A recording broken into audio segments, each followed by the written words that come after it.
celebrity interviews live from the Grotto with Hanna. Greg, what's going on, man? How are you? I'm doing amazingly well and super excited to talk to our next guest, who is an amazing actor and a really cool guy. Yeah, he's really cool. Armen Garo joins the show again. I think we were not doing Zoom. I didn't start doing Zoom and TV except in the studio 2020. We met before that. Armen, thanks for stopping by. Now we can see each other face to face. We know what each other look like. We pick up the phone and talk to each other. Now we have Zoom. That definitely changes things in interviews, doesn't it, Armen?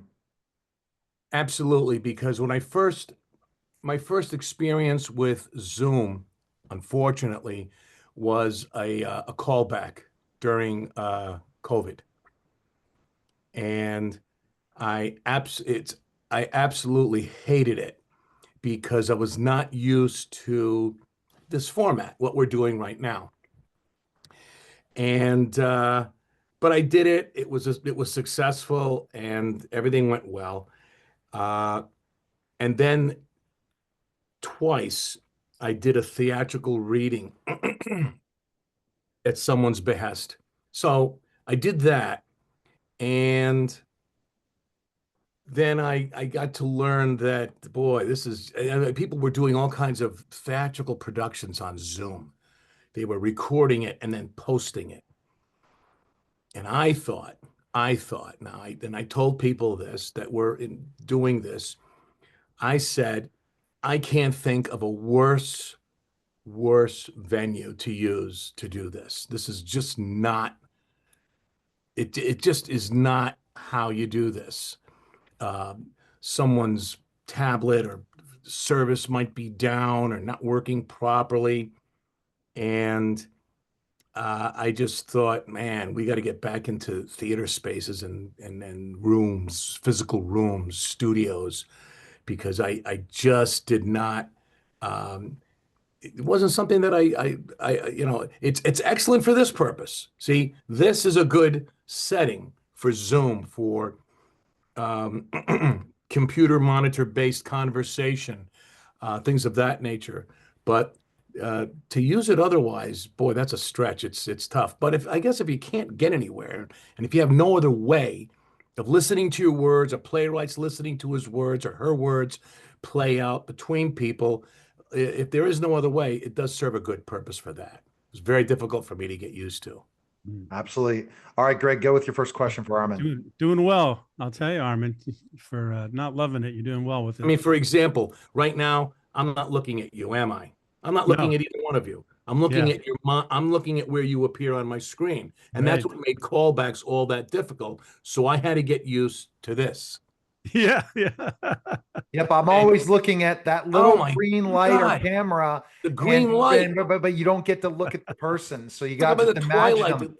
Right, exactly. You have to So imagine them. You have to imagine them naked. No, I'm just kidding you.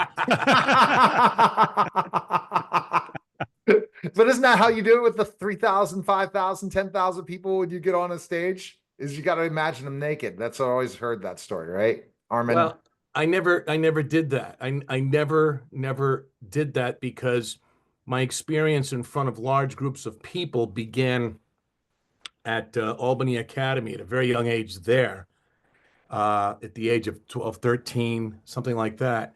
And it was an all-male college preparatory military day school.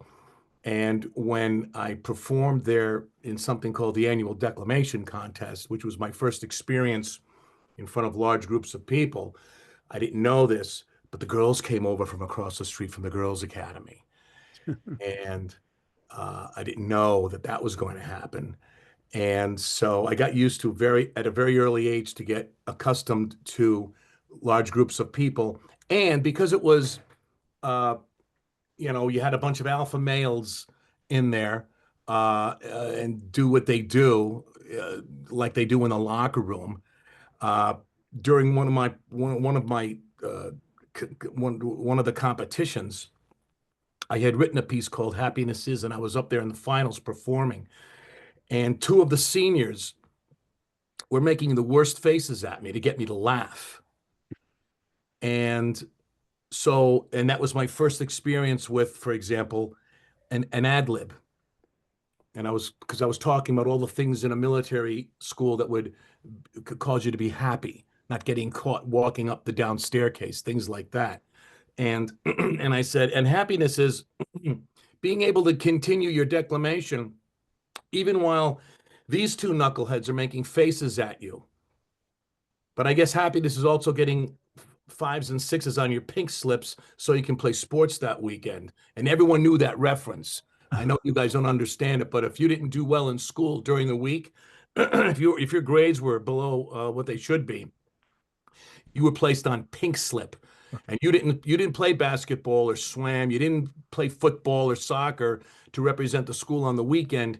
If your pink slip, which you kept with you every day at every class, and the teachers, instructors would sign off to see what your effort was and to see if you were making the grade for that weekend. If you didn't make it, you didn't play. It didn't matter what kind of a star you were. And the whole place cracked up. I got what I wanted. I was able to fall back into where I was, so that element never kind of crept into what I was doing. And Wow. Wow. Well, that's a great story. so they were, yes, they were naked in a sense because I made them naked. Yeah. But I called attention to that. Well, Armen, you've played some really tough guys, some characters in Sopranos, The Departed, another terrific movie. Sopranos, what a series that was. Yeah. What's your secret to playing a really great, convincing wise guy? I don't think it's I don't think it's a secret. I had the fortunate or unfortunate experience. Let me rephrase that. What you do as an actor is to observe everything and everyone around you all the time, all the time. And it wasn't until I moved to, I was living in Providence, Rhode Island, and a friend of mine had gotten me a job in one of the nightclubs that was uh, run by members of organized crime, and who had their front people in there with clean records to run the club. And I came into contact with a lot of these people. Did not grow up around any of these people. Did not befriend these people. Did not hang around with these people. But I worked in a club as a doorman, and not a bouncer, a doorman. And then the bouncers were separate. And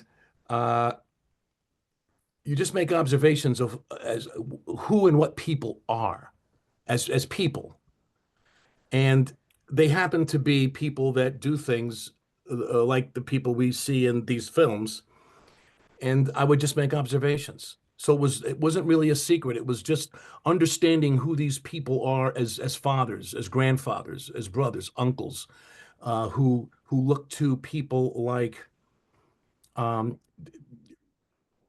Raymond Patriarca, who was the founder, whose name is the name of the New England organized crime that bears his name, the Patriarca crime family. I would have contact with people who saw him as a father figure, as a grandfather figure, as a brother, as someone who they deeply admired, but also feared, and someone that didn't replace their real fathers, although in some cases he provided the kind of whether he knew it or not, by default would offer the kind of fatherly leadership or advice that their fathers, either because they never had a father, didn't know their father, or because their fathers were abusive, or because their fathers just did not provide the kind of guidance, if you want to call it guidance, that he did for them. So you'd see how that worked and why that worked. It's important not just to know the words and the kinetics, the kinesthetics, and the body types and movements and the phraseology, but you want to understand exactly why was this individual impacted the way he was or the way she was, because there were women that were involved in certain relationships with people in that circle.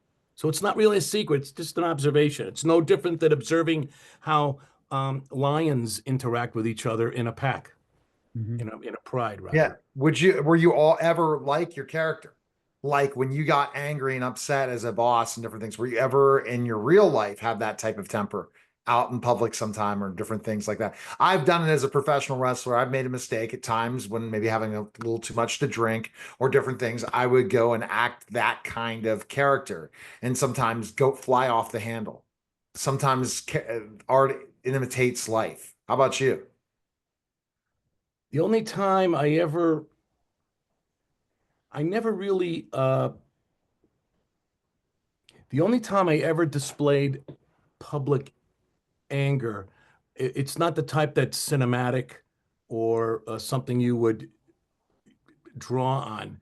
Um, the anger that I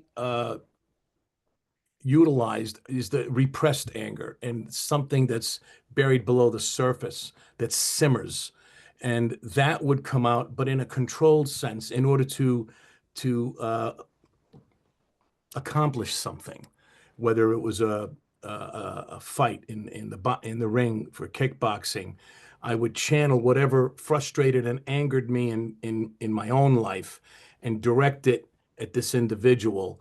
Uh, but and that's how I did that. And the anger that I would show in with these kinds of people are like in these shows reflected my observations, and then I would in the crafting of what you have to craft for whatever role, you would see what is similar in what this writer imagined, what is similar in what the things are that things that you've observed.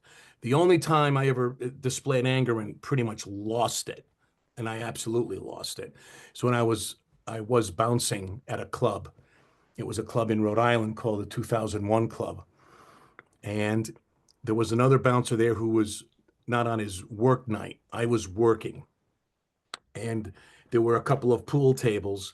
And these two prostitutes were going after trying to stab a girl for being they were sisters, these two prostitutes.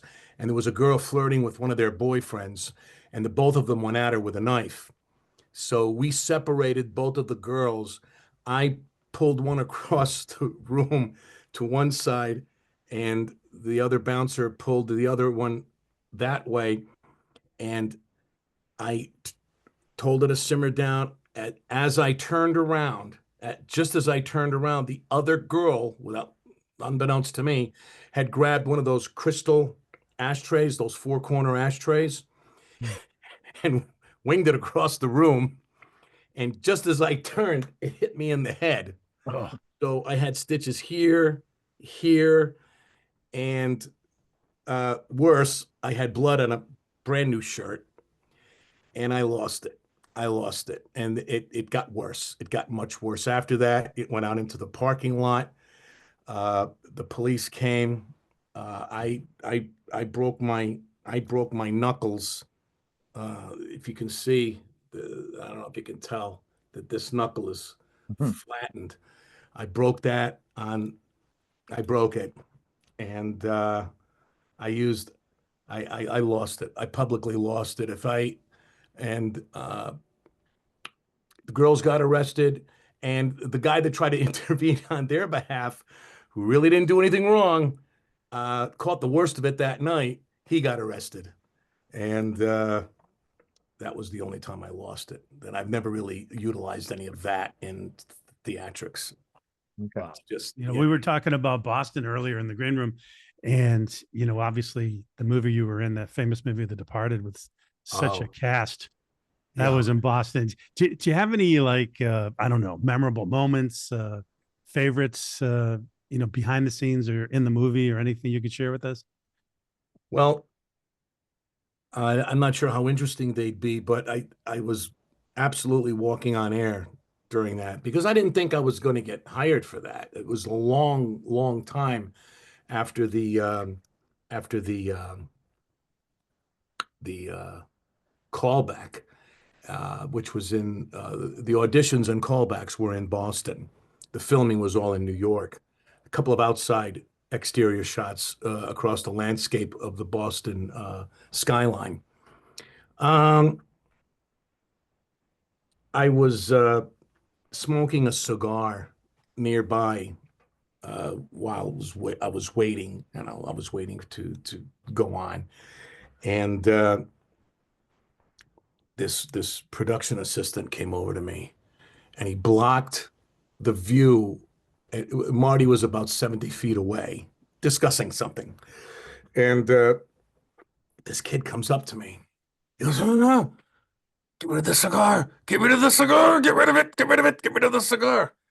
And I was like, "What? What's the matter?" He goes, "Marty has asthma. He hates smoking. He hates it. He hates it." So immediately, practically burned myself getting rid of it. And I said, "Okay, all right." And she didn't see me. Um, and the only other interesting the point of interest during that was that there was no dialogue written in the script for that scene that I was in. None. I'm looking, because I received the script finally, and I'm going through it. I didn't get the script until I checked into the hotel down there by Pier 17, and I'm like, I don't see it. And then I see one line. The two Providence gangsters get the beating of their life after insulting the store owner. That was it. There was no dialogue.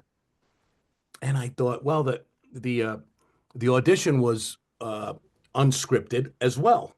And I had improv something, and Marty liked it. So I'm looking at this, I'm saying, oh, wow, this guy's, he still wants us to do something. I don't know what you don't know what's going to happen. And yet you show up, and there's like 30 trucks, several hundred people. So right away, there's a lot of money being spent on this one day. So Marty's direction to Billy Sylvia. I'm sorry. That was an audition partner. I apologize for that. Johnny Chenatiempo, who played the other Providence gangster, and Gurdeep Singh, who was who I called Babu, who was the art dealer that changed the picture for Paulie Sirico in the Sopranos. Same guy. And Marty's direction was simply, you're here. He owes you money, Armen, Johnny. He owes you money. He doesn't have the money. You're pissed. Do something. That was it. And then he went like this. He wanted people to just make way for him so he could go to lunch. And he told the first assistant director, Joe Reedy, to take us through some rehearsal for that. And then we did it. We just ad-libbed back and forth, doing different things. And then later that day, the script supervisor memorialized it in a script. And then the next day, we went and filmed it. And when it finally appeared, I didn't recognize it because the editing had changed the order of which everything was done and said. No. So I didn't even recognize what was going on. But it was pretty cool the way it turned out, Exactly. It's Now, awesome. Before Greg hits his final question, I can't believe you give such great stories. What are your latest projects that are happening? Well, I remember the latest one I would know that got real big press was CODA. But Oh what yeah. stuff? What I mean that was an amazing opportunity for you. But what other projects do you have going right Oh now? yeah. CODA was, oh man, that was dynamite. Well, yeah, the Academy Award for that was huge. That was big. Best Picture. Yeah, that was a real boost. So anyway, there are 3 projects that are in post-production. One, I think I sent you the link. I sent you the link from the Boston Globe on Federal Hill, and it's a planned 5-year series. They're in negotiations with one of the platforms to do that. The pilot is done. It's called Federal Hill, and I was Michael Correnti wrote, produced it, and I'd worked with him before.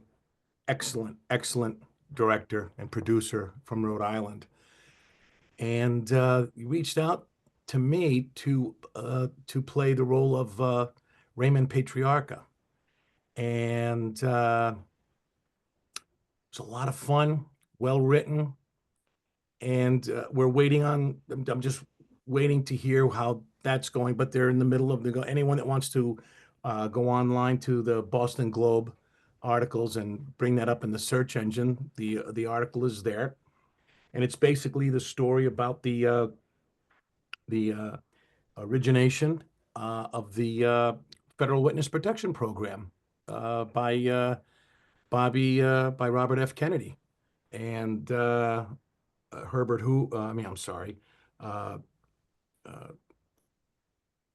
Hoover, the director of the Edgar Hoover, the director of the FBI, and how they tapped an FBI agent who later became the commissioner of public safety in Providence, John Partington.